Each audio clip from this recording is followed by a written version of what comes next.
Hey everybody, hope you're all well. It's Thursday, the 30th of April 2020. I'm glad I got that right because I've been losing track of days and dates lately. This confinement's really getting to me. As it is, I'm sure to most of the people in the world, they call it confinement fatigue or lockdown fatigue or quarantine fatigue. Anyway, apparently we're going to be reopening here in Mauritius where I live on the 4th of May. Well, at least that's the latest information I have, and that'll be great. It'll be great to get out. In fact, I definitely need to get to the beach and go for a swim in the sea and catch some vitamin D. Anyway, as usual, welcome, EGIL.TRADE, brought to you by Let's Talk Crypto podcast and proudly sponsored by CryptoFish. As you'll see on my screen now, I've got the CryptoFish news section up. Basically here you can get all articles, useful information about Bitcoin, cryptocurrency, and sometimes there's some trading analysis done. Of course, as I usually say, we've got a learning section, Bitcoin 101, Crypto 101, Blockchain 101, Cryptopedia, plus a learning portal. It's all absolutely for free. Also, of course, you can buy Bitcoin. It's really simple. You can use credit card, debit card, SEPA if you're in Europe, and ACH if you're in the US, and soon we'll be adding US bank wire. Go check it out. It's non-custodial. You hold your own private keys. You have your own wallet, and when you buy your crypto, your Bitcoin, you instantly get it, and that's that. It doesn't sit on the exchange. It's not at risk.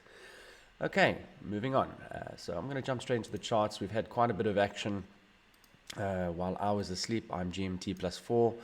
So I went to bed with 8,850 approximately a Bitcoin, and I woke up to 9,250 per Bitcoin, and now it's sitting at 9,370 per Bitcoin.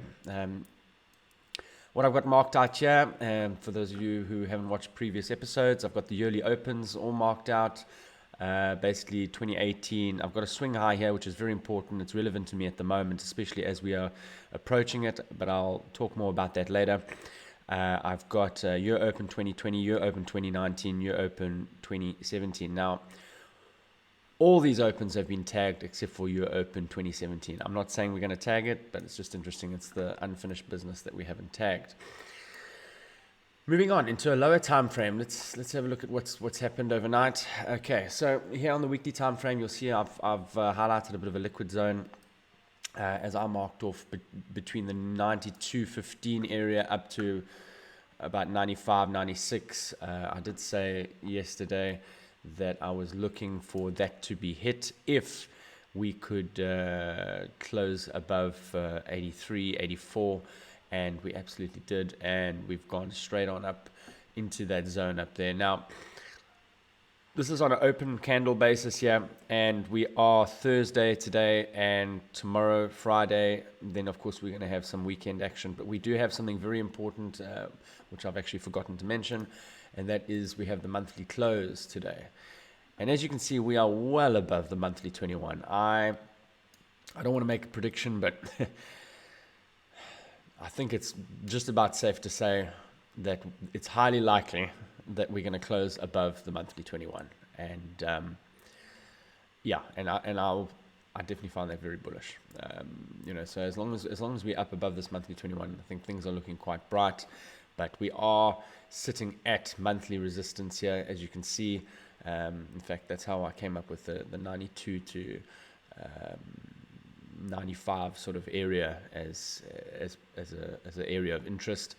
And as you can see on a monthly time scale, I mean, you can see there's been closures over here, and likewise, I mean, this area sent us, this liquid zone down here sent us all the way to our death drop. So we're back in that zone there on a monthly time frame. Will we go any higher? Well, potentially. I think that if we see if we start seeing 12-hour candles closing above, let's see, where are we here? Yeah, if we can see 12-hour candles closing above this 95 sort of area here, I think that over the coming days we'll probably see it, combined with the fact that we've closed above the monthly 21. We could probably see, although maybe a little bit of pullback, but I think we could see the 10-5, 10-3, 10-4, 10-5 area challenged. If I go back to the weekly base here, you'll see that it's catching the bottom side of these wicks here. Again, closing above that weekly 21 at the start of this, at the end of last week was quite key. I did mention that 2 videos ago, that the fact that it snuck and closed above there was quite bullish to me. Although I'm looking at this now and for some reason it looks like it opened below. Have I got that wrong completely? Or am I looking at the wrong exchange? 7690 closed at 77. No, it definitely closed above the monthly 21. And it's yeah, it definitely did close above the monthly 21 on a weekly basis. In any event, very bullish candle. No one can argue with that. Still on declining volume. I'm not too concerned about that right now. Price action first. This is looking good. I think this. I can see this is the pump for the pre-halving pump. How far we get, I'm not too sure. But if we look here on a weekly basis, you can see I've put this weekly swing high here, which is very important to me. We've hit this first zone here, which there's been interest in. In fact, I'll bring this box here, and you'll see what I'm looking at. Even back here, you've got all these dips down into this liquid zone, which here support caused this pump. That was a pump of like $2,000, right? Over $2,000. Again, obviously weaker, broke through, came back, tested as resistance, back down, came back, broke through, but maybe a bit of a swing failure pattern here on a weekly basis. It also did lure a lot of people in because it created a higher high on a weekly basis, which would have been the start of it. Well, 50% of the start of an uptrend, but everyone is expecting a higher low, but it absolutely liquidated everybody in this depth drop. But here we go again. We back up to test this area as resistance, and I do think that if we can close some higher time frame candles above this area, I would say above 95 to be safe. I think there's nothing stopping us from 10,000, 10 and a half, 10.4, 10.5. It's at that area that I think everybody will be watching, because if we get above that, then really we're going to start challenging 2019 highs, I believe. However, I don't think it's going to be too easy to get through that. We've done a lot of work so far. I would expect, even where we are now, to offer up a bit of resistance. And maybe on lower time frames, we have a little bit of a short pullback, but I'll look at that as I move down through the time frames. However, if we do get through here, then perhaps we're going to have a little bit of a pullback here and then reassess, maybe come back and test the 92 area. But if we pull back from here, I am watching carefully for entries. I would like to get an entry around the 83, 84 area, but that's $1,000 below us, so I'm not holding my breath right now. But certainly this is very impressive, and I think anybody who's been shorting all the way up will be quite distressed right now. Excuse me. Clear my throat. All right, moving down to a 3-day time frame.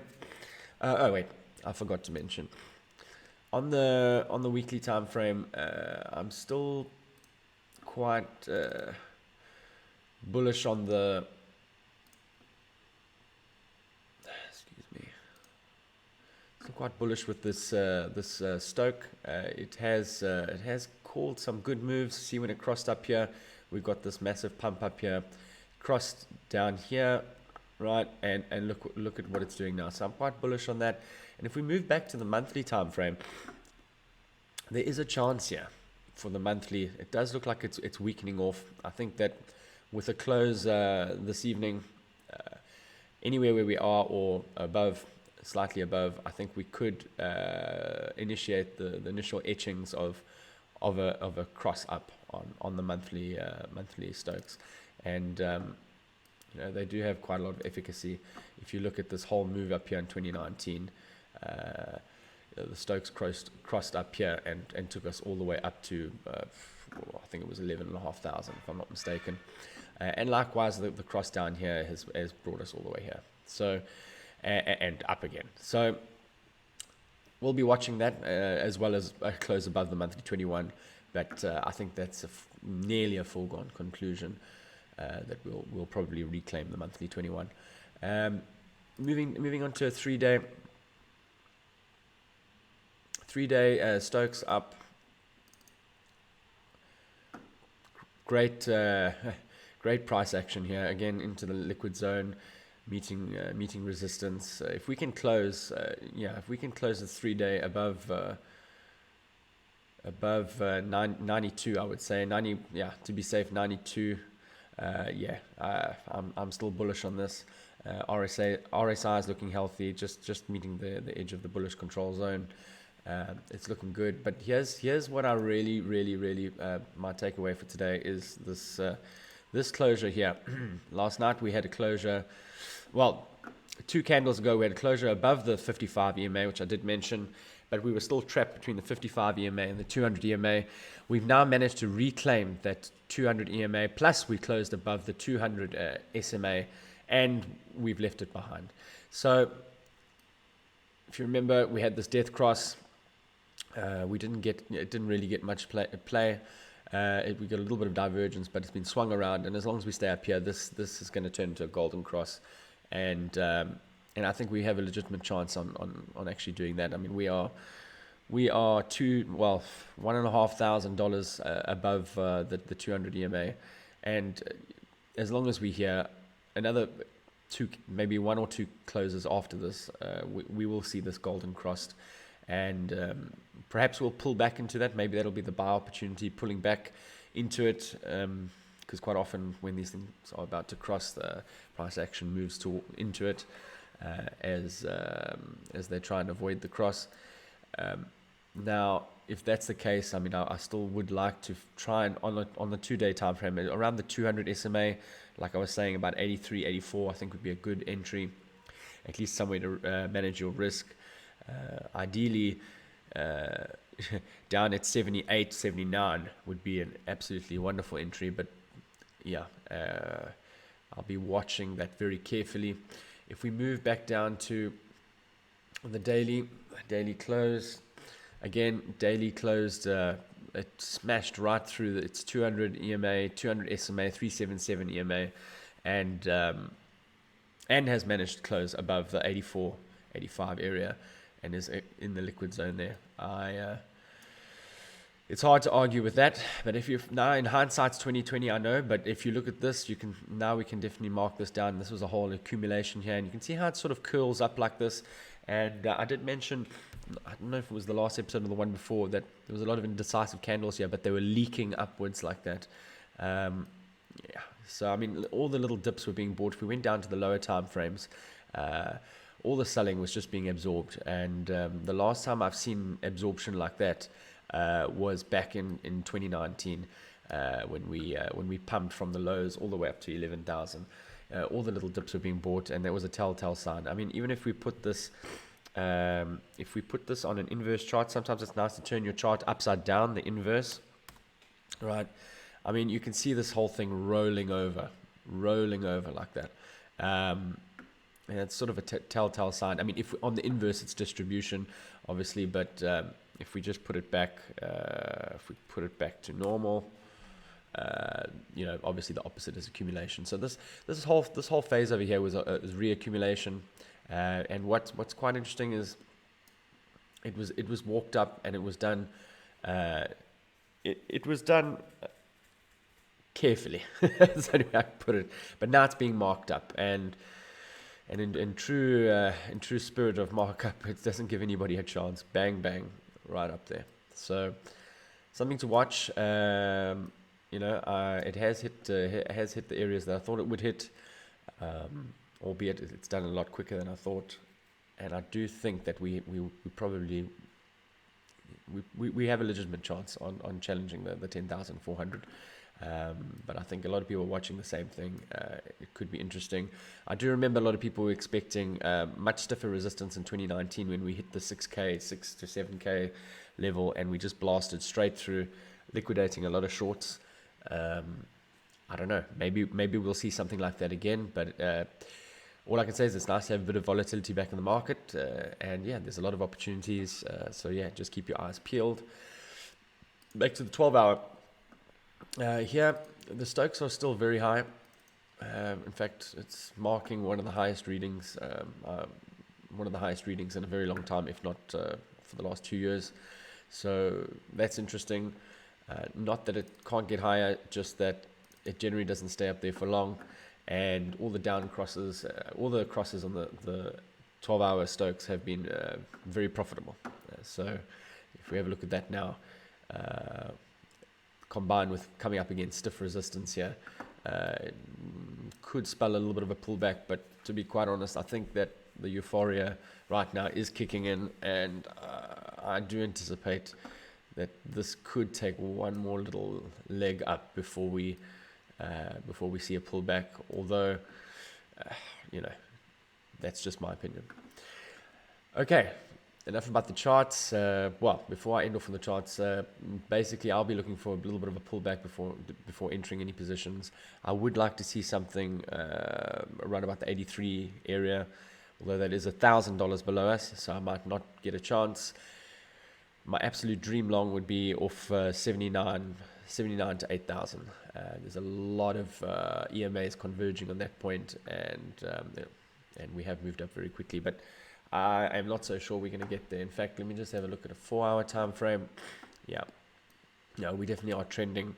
So yeah, I'm not so sure we'll get anywhere near there, but yeah, I'll be waiting. Patience may pay off, may not, but that's okay. All right, moving on. So let's go on to the first thing I want to mention today, is that, which probably plays a big role in what we're looking at the charts, is we've only got 12 days, 3 hours and 56 minutes left until the Bitcoin halving. So the FOMO is kicking in, fear of missing out, and people are buying. Apparently Coinbase even broke down. That's the biggest exchange in the US, retail exchange. Too many people buying. Matching engine or whatever their platform is couldn't handle the buying. So yeah, that's generally a sign of pump happening. So yeah, 12 days to go. So 12.5 Bitcoins will be dropping down to 6.25 Bitcoins every 10 minutes. This happens every 4 years. And yeah, so the stock to flow model will be jimmied in favor of Bitcoin and to the moon, apparently. So another article, here we go. Top 3 predictions for Bitcoin, Ripple, and Ethereum up to new April highs. So this one's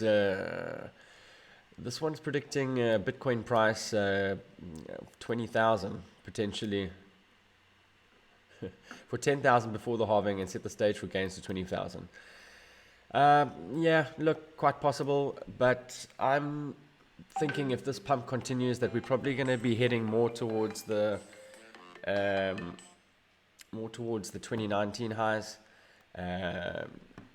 Heading straight up towards the 20k level might be a bit too optimistic at this stage. I'm not going to go back to the charts right now, but they're also predicting that Ethereum will be hitting $250 and Ripple 25 cents or something like that. But so yeah, let's see how that goes. And yeah, not much to take in from that. That analysis is quite boring. FOMO on Binance and Coinbase continues. Bitcoin roars past 9,000. Well, we know that. They do mention that they had a bit of trouble keeping the exchanges alive. But what I find interesting here is that Binance saw an influx of volume, with the exchange registering $11 billion worth of trading activity in 24 hours. Wow, that's quite a lot. We haven't seen those levels since 2019 during the pump. So a lot of positive signs here. Besides just looking at the charts and that, there's a lot of positive signs in terms of what the wallets. First of all, like I mentioned, there's a lot more Bitcoin wallets registering. Sign-ups at exchanges and retail exchanges are going through the roof. Exchanges are posting record volumes. in terms of trading activity. But not only that, the ones that retail and broker, and that includes Cryptofish as well, is posting record amounts of Bitcoin being sold. So all in all, it's looking very positive. Maybe all those stimulus checks are being cashed out for Bitcoin. It wouldn't surprise me, as long as those printing presses are going with the Fed. Brrr. Maybe those stimulus checks are being converted to Bitcoin. Let's hope. Factors behind this explosive move. Well, I think they're just going to blame it on the halving, and probably blame it on the money printing. But in any event, it's good to see that these type of volumes entering back into the market. Something I did find interesting is the open interest is still sitting at about 700 million. So nothing astronomical there. I was expecting that to register a much higher value, but yeah, that doesn't really matter right now. All I could say is that Crypto Fear and Greed Index has finally moved up substantially to 44, but still nothing to write home about. You can see here historically it doesn't like to stay too long, but it's jumped up now to 44. If you go look at the longs and shorts, which is on Finex, I know it's not all the exchanges, but it's nice to have an indication. You'll see shorts have dropped off the cliff, and longs have substantially increased. In fact, let me just pull that up quickly. Okay. So here we have Bitcoin longs. So over the last, let's put this onto a daily.